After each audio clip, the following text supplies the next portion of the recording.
இப்ப எப்படி இறங்கணும் போறான்? அடச்சை, நம்ம விட்ட வச்சு அவளை நம்மளே காலை விட்டு விட்டு இருக்கு. முதல்ல போய் பெனாலி ஊத்தி கழுவணும். அடுத்த பண்ண பார்க்கறதுக்கு முன்னாடி நம்ம சேனலை சப்ஸ்கிரைப் பண்ணிக்கப்பா. அப்படியே பக்கத்துல இருக்கிற பெல் பட்டனை கிளிக் பண்ணி அதுல ஆல்ன்ற பட்டனை அமைக்க வச்சிங்க. அப்பதான் நம்ம போடுற அடுத்த வீடியோ உங்களை தேடி ஓடியாரும். மறந்துடாம வீடியோ கூட லைக்கே போட்டுருங்கப்பா. வாங்க வீடியோக்குள்ள போலாம். ஆஹா செல்லாம் என்ன கூட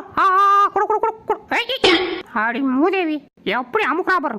அடியே இதையாவது கூட நல்லா கடிச்சு கடிச்சு சாப்பிடுவோம் நானும். ஏய் ஐயோ கடைசியில வெறுவாய மெல்ல விட்டாலே. ஆரி கொட்டனே மூஞ்சி அலையும் பாரு. போறப்ப வரப்பல மூந்து பார்த்துட்டே இருக்க. இதெல்லாம் ஒரு பொழப்பாடா மடப்பல. என் குலத்தொழில கேவலப்படுத்துற செத்தடா. ஏம்பா சுடுகாட்டுக்கு சொல்லியாச்சா? சொல்லியாச்சுங்க சார். ஏன் பாட ரெடியா? ஆச்சுங்க. டேய் புல்ல அறுத்தியாடா? இந்த அறுத்துட்டு இருக்கேன் தல ஆயிடுச்சு. சீக்கிரம் அறுத்துட்டு வாடா, பசிக்குது. வரேன். ஐயோ இந்த பேக்